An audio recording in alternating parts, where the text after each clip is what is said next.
thrilling story of Peyton Place.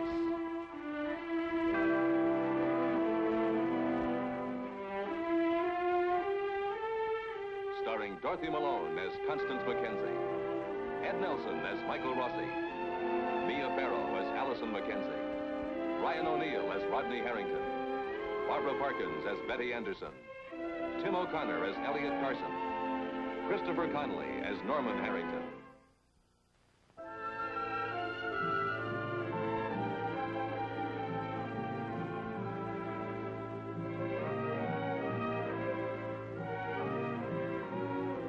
District Attorney Fowler is bringing his wife's car to have the fender straightened. Mrs. Fowler has urgent reason for wanting this done immediately.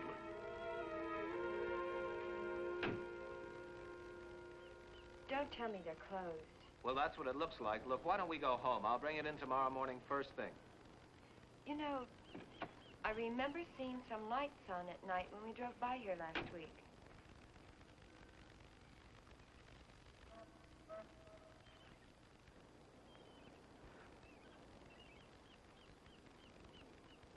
He won't be able to get started on it till tomorrow anyway, dear. Be back in 20 minutes. I know you must be hungry. I know it's a bore, but we finally got the car here. Could we wait? Okay. Not bad work, huh? In fact, as a boat painter, I might even make a good plumber. Not bad, Norman. Not bad at all. When did all this come about? The job? Oh, right after graduation, Dad. I wanted to get a little spending money. To take your girl out? Yeah. Look, if you're looking for a job, I could get you on the barnacle scraping department. Or I might even pull a Tom Sawyer in and talk you into doing some of my work. I'm much too smart for that. But can I talk you into having dinner with me?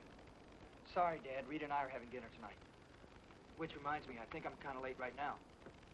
Norman. I'm sorry for all the secrecy about the trip. Dad, that's your privilege. It wasn't that I didn't trust you. You don't have to explain it to me. I didn't want to say anything to anyone. I saw your grandfather. For collateral for Rodney's bail. Granddad? If you mean he's never forgiven me about your mother, you're right. Nothing's changed, and nothing I ever say will ever change him. But I thought he'd do it for Rod. But he didn't. He did. But in spite of me. His timing was excellent. He waited till I got back here, standing in Dow's office, and then he called to give the go-ahead for Rod's bail. It took a lot of nerve for you, Dad. As a matter of fact, it did. Why don't you have dinner with Rita and me tonight? I'd like that, Norman. I'd like that. Very much.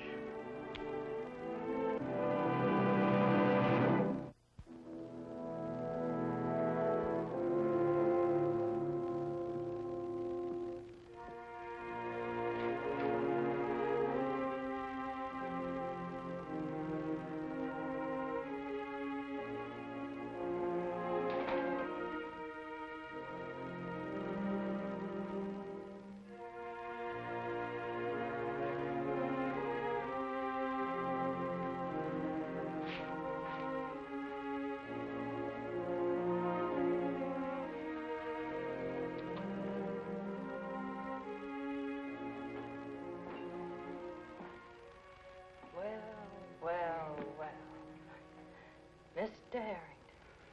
Good evening, Ada. You're looking very well.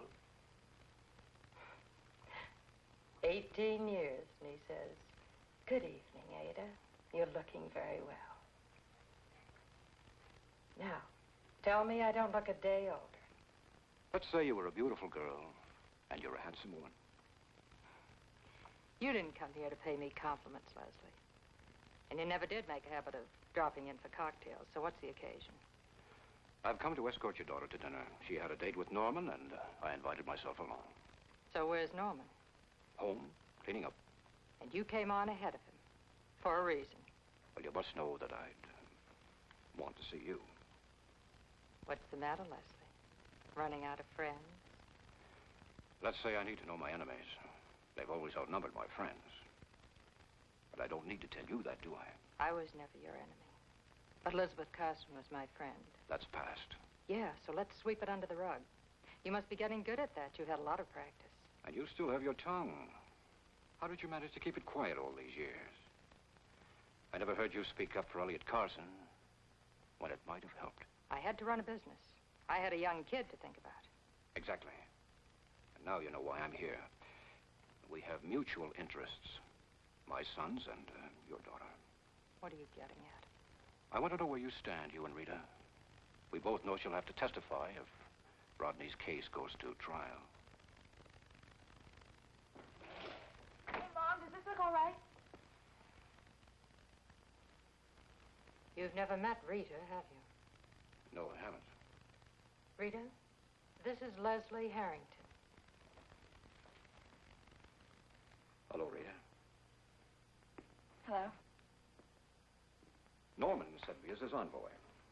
I've come to pick you up. The three of us are having dinner together. Oh, then I better change my dress. You look just perfect. We're only going to the lobster pot. Miss Jacks, may I have the pleasure?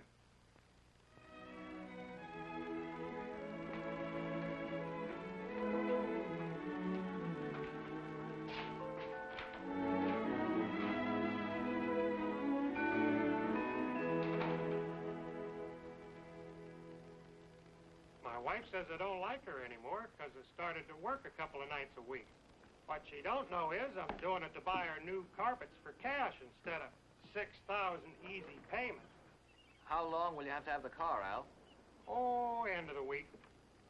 Let's have a look at it here. John, I'd like to get a soft drink. Let's see. I don't think I can straighten this chrome stripping without it looking junky. Got some white paint scraped in here. Wife hit a white car, did she? No, the garage. Oh, almost forgot, Mr. Fowler. All body work has to be reported to the police since the Mackenzie girl was hit. But I guess you know all about that, huh? Yeah.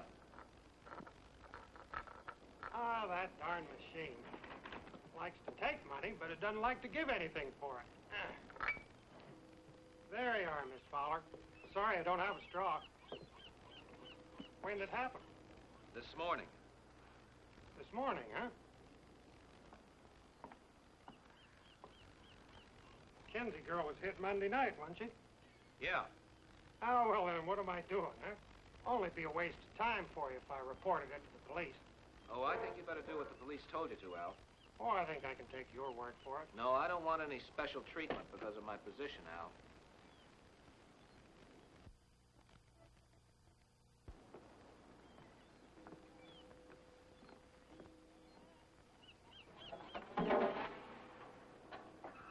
What was this place like in those days? Well, 20 years ago, we didn't have those plastic squeezy bottles for mustard and ketchup. That's the only change. Oh, when Charlie wasn't here. Ah, but Charlie's father's name was Charlie, and he was equally tyrannical. Do I make you nervous, Rita? Not half as nervous as you used to. Used to? When? Before I'd met you. It was very nice of you to ask us to dinner. It was nice of Norma to ask us both to dinner. Hi, Dad. Hi, Norman. Hey, what's your secret? She never laughs when I'm around. She's just being polite, that's all. No, I'm not. You ought to be. He's my dad. Hey, Charlie, is my money any good? How about some service? Slow down, Norman. Charlie, how are the lobsters? Thanks are where they've always been, Mr. Harrington. You pick a good one. How's he supposed to know the difference between a good lobster and a lousy lobster? My father taught him. That seems centuries ago. Come with me, Norman. I need an expert. You pick them, I'll pay for them, even if they're lousy.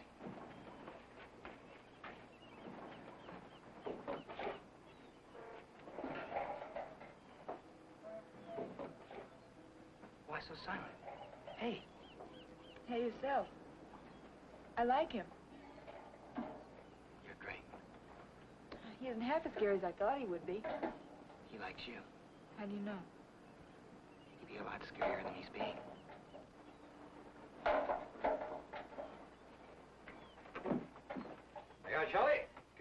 Ready yourself? Well, no.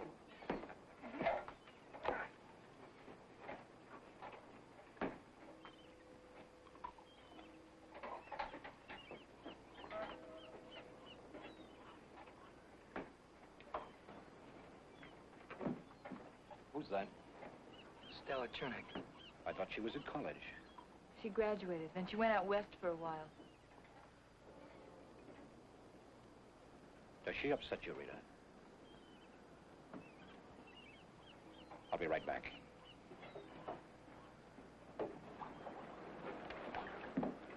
Miss Chernick? I'm Leslie Harrington. I know. Strange, after hearing so much about you all these years, that we've never met. Your father's always been very proud of you.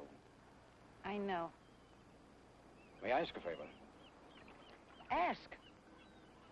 Your father came to my hotel room yesterday. He was almost violent. He seems to be confusing old feuds and bitterness with the present problems. His emotionalism isn't accomplishing any constructive end.